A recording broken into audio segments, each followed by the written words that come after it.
Have you ever wondered what it would feel like to inherit a haunted house, not just its walls, but its will? If you enjoy psychological horror and stories of inherited curses, stay with me. This is more than just a tale. This is a memory that was never yours to forget. They say you can't inherit madness that I used to believe that. The letter arrived on a wet morning in November, tucked beneath the usual stack of bills and advertisements.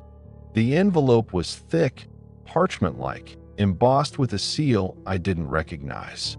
A lion wrapped around a tree, its roots spreading like fingers into the earth. Inside, I found a note from a solicitor's office in Devon. A man named Alaric Van, apparently a distant great-uncle I had never met, had passed away, leaving behind a manor estate in the English countryside. By bloodline and law, it read, "You are the sole surviving heir at the time. I was living in a cramped flat in Bristol, surrounded by half-empty whiskey bottles and unfinished drafts of a thesis I'd stopped caring about months ago. The idea of a sudden inheritance felt absurd, if not vaguely threatening. I called the solicitor out of idle curiosity, expecting a mistake, maybe even a scam that it wasn't. I took the train 2 days later. The ride was uneventful, gray fields blurring past the window like watercolors left out in the rain. My phone lost signal halfway there.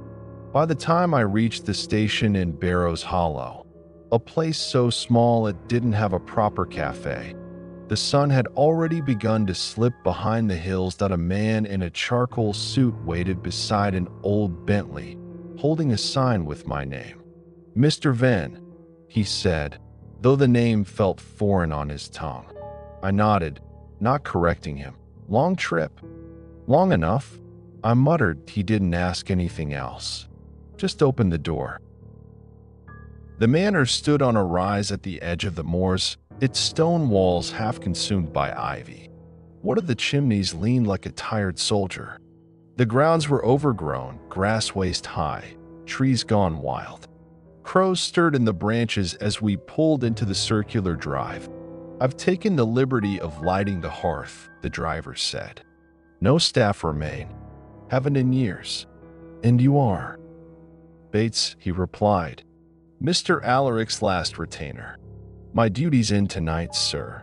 The key felt cold in my hand. The front door creaked open like a reluctant sigh, and the house exhaled the stale breath of decades. Dust, wood smoke, something sour and earthy. Inside, the air felt heavier, not just still, expectant. That first night, I explored little. I found the study, books stacked in strange pyramids, moth-eaten drapes drawn tight across tall windows. The fireplace crackled low, casting amber light on walls lined with portraits. Most were faded beyond recognition, but one near the hearth caught my eye. A man with severe features. Thin-lipped, eyes too sharp for the canvas. His right hand rested on an open book, the other on a globe carved from bone. The plaque below reads simply, "Alaric Van, 1911 we keep what is buried." It felt like a warning, not a motto. I slept in a small upstairs bedroom that smelled faintly of camphor and rain. That night, I dreamed of roots, black and wet, coiling up through the floorboards, brushing against my skin like searching fingers. When I woke, there were muddy streaks across the wooden planks near the bed. I told myself I must have tracked in dirt from the hallway, but I hadn't removed my boots at the door. Over the next week, I wandered the manor by day and drank by the fire at night. The house was a maze, corridors that led nowhere, staircases that ended at blank walls. Certain doors wouldn't open, even with the skeleton keys I'd found in the desk drawer. Others swung wide with the lightest touch, revealing rooms that looked untouched in decades. I found a music room with a broken harp, a child's nursery with hand-carved toys arranged in a perfect circle, a conservatory full of dead plants, except for a single pot of black orchids that swayed when there was no wind. The villagers were no more welcoming than the manor, the local pub, the Hollow Stag. Conversations would stop when I entered. Heads turned. A few nodded politely. Most didn't speak at all. One evening, I approached the bartender, an older woman with tired eyes, and asked if she'd known my great-uncle. She paused in wiping down a glass, then said, "Alaric Vin was a man who kept to shadows. That house swallows people, Mr. Vin. Best be sure you're not next." I laughed it off at the time, but it stuck with me. The way she said that house, not his house. A few days later, I received a visitor. Dr. Evelyn Harrow. Slim, sharp-voiced, glasses perched permanently on her head like a crown. She introduced herself as a folklorist from the local university. Said she'd come after hearing someone had finally inherited Greymire House. She claimed to be writing a book on rural myth and bloodlines. "I've read about the Vins," she said, thumbing through a notebook. "Strange history, disappearances, supposed fertility rites. All very hush-hush, of course. The sort of thing polite families don't talk about." "I wouldn't know," I replied, polite or otherwise. She smirked. "Perhaps you'd let me take a look at your archives sometime?" "There are archives?" "Oh yes," she said, "if you know where to look." That night, I found a room I hadn't noticed before. The end of the east wing, behind a loose panel in the wainscoting, was a narrow stone stairwell. The air inside was colder than anywhere else in the house. Each step groaned like it remembered weight long absent. The stairs led to a chamber beneath the manor, a root cellar, by its structure, though far too ornate. The walls were carved with spirals and branching patterns. In the center sat a stone basin filled with ash and teeth that on the far wall, someone had etched a phrase into the stone. "What is planted in shadow blossoms in silence." I turned and left. I told myself I'd imagined it, but I already knew I'd return. And that's when the dreams changed in no longer roots, but hands, reaching from the soil, pale and thin, their nails blackened with age. A voice murmuring from beneath the ground in a tongue that sounded older than language. And always that face, the one from the portrait, watching me from behind closed eyes. I stopped sleeping in the upstairs bedroom. It wasn't the dreams. They'd become strangely familiar, like reruns of a show I couldn't remember watching. It was the sounds, soft knocking beneath the floor, a low, rhythmic thrum in the walls, and sometimes, just before waking, I'd hear a whisper pressed close to my ear. Almost. I moved to the study instead, curling up on the tattered settee near the fireplace. I kept a fire going at all hours, as if light could hold back whatever the manor had begun to remember. I started reading the journals. They weren't marked clearly. No names. Just stacks of leather-bound volumes, tucked behind false panels in the shelves, pages filled with small, precise handwriting. Most of them written in English, but scattered with phrases in Latin, Old Welsh, and another language I didn't recognize. They weren't diaries. They were ritual records, descriptions of offerings, soil conditions, moon phases, the health of the vessel, detailed accounts of births, deaths, and absences that the hollow demands be noted. One entry read, "The child was taken in high autumn, as is the right. The seed of the line remains intact. No name was given, as the hollow does not allow names to pass through the veil. The roots have accepted it. Praise be to Verilok." Another described how to listen to the house, how to place one's ear to the earth and wait until the thrum of the deep reveals itself. I stopped eating regularly. I wasn't hungry. The more I read, the more I began to feel that I was not alone in the manor. And not in the pedestrian sense, no burglars, no squatters. The house itself was aware of me. Rooms were rearranged. Locked doors suddenly opened. One morning, I woke to find the study wallpaper peeled back in a perfect circle, revealing a faded symbol underneath, a spiral made of interlocked thorns. I tried to photograph it with my phone, but the image wouldn't save. Just a gray blur where the wall had been. I told Evelyn. She returned 2 days later, carrying an armful of reference texts. I shouldn't have laughed, she said. I've been digging into this thing you mentioned, Verilok. It's not in the usual databases, but I found something in a 17th century codex from a defunct priory near Cornwall. She flipped through a photocopy and tapped the page. A crude drawing of a figure, rooted in place, half man, half mass of tangled roots. Verilok, he who waits beneath the rootkin. The stone wound. A sacrifice of blood. A voice that echoes up through hollow ground. Evelyn looked pale. This isn't just folklore, she said. It's ritual ecology. Cultic behavior tied to a very specific bloodline. Yours. I wanted to laugh, wanted to say something dismissive, but I couldn't, because part of me already knew it was true. I told her about the chamber, the ash and the teeth, the phrase carved into the wall. She asked to see it, but I refused. I need more time, I said. There's something I'm supposed to understand. The house is teaching me. Evelyn looked at me then, not with skepticism, but with pity. I think you should leave this place, she said quietly. Stay with someone. Come back later, hell. Burn the whole thing if you must. But get out now, while you still can. I nodded, but I didn't mean it. I wasn't going anywhere. That night, the house spoke, not with words. With pressure. I felt it as I stood in the hallway. Every board and beam vibrating slightly, like a held breath.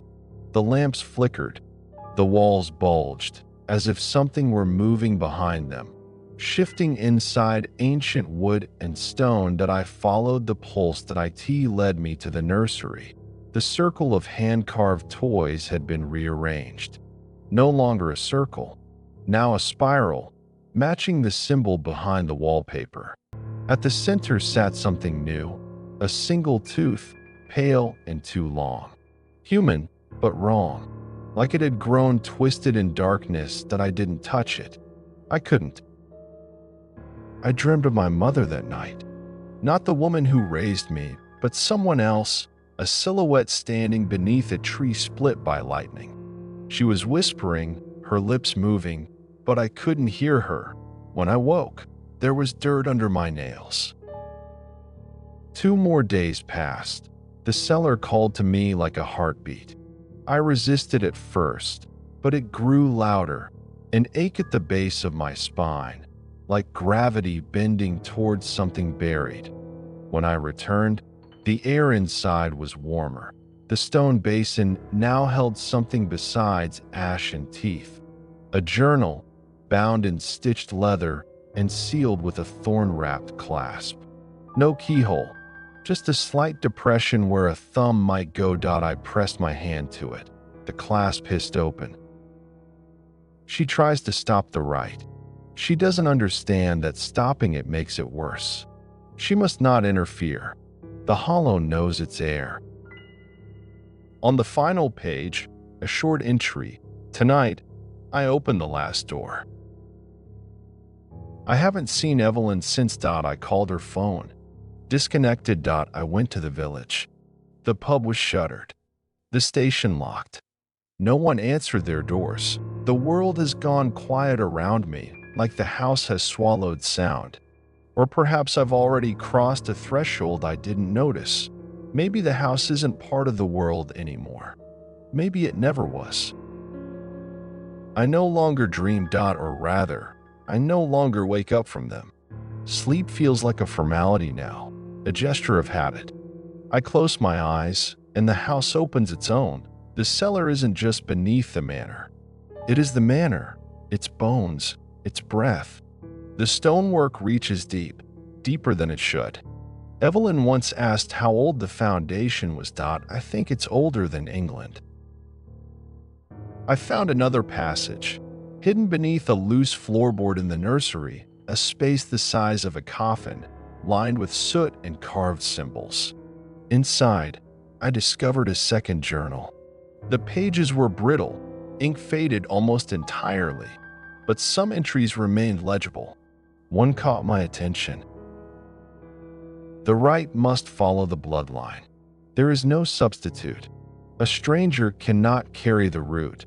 It will rot in foreign soil. If the heir resists, the hollow will extract what is owed. No vein dies unclaimed. I felt something move behind me as I read it.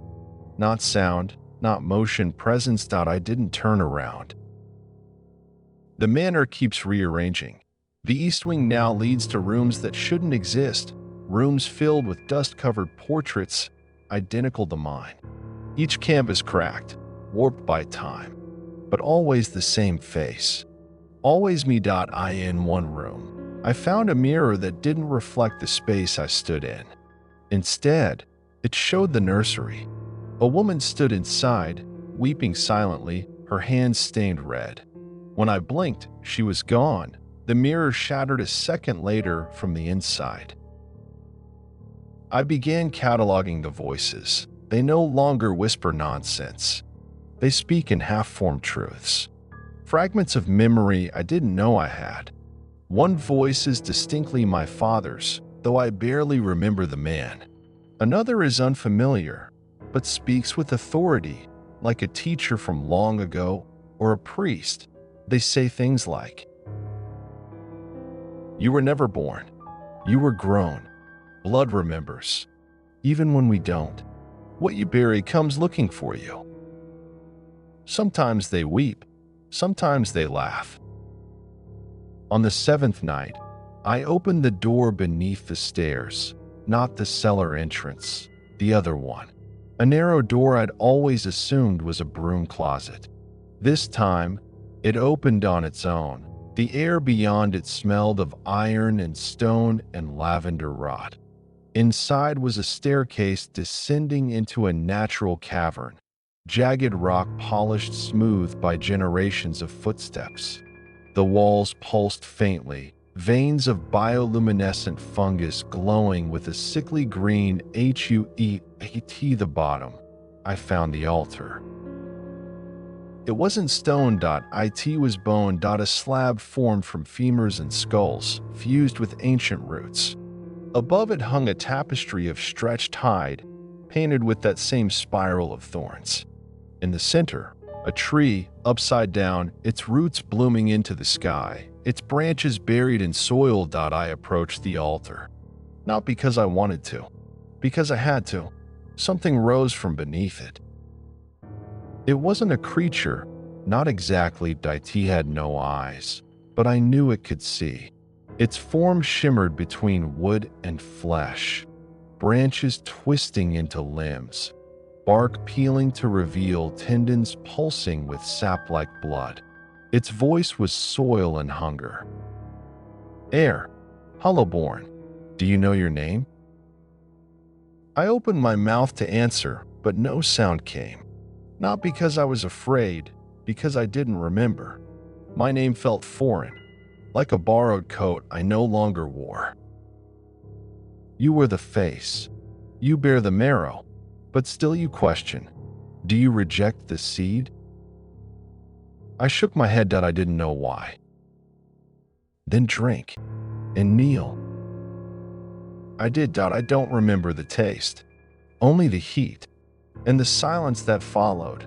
When I woke, I was back in the nursery, mud on my boots.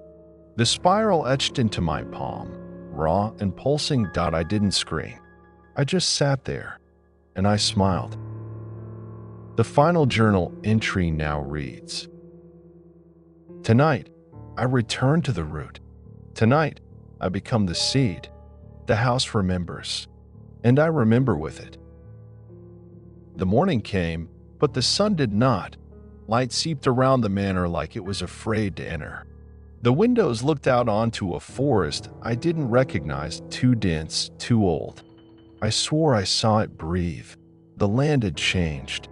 Or maybe I had.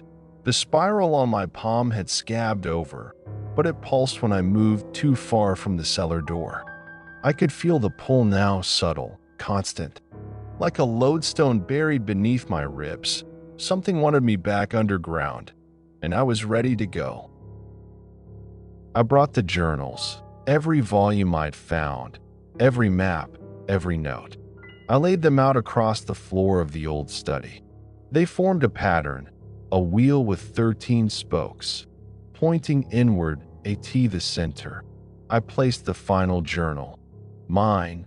The wind howled through the chimney, though the fire was long dead, that I whispered aloud, not knowing the language until I heard it.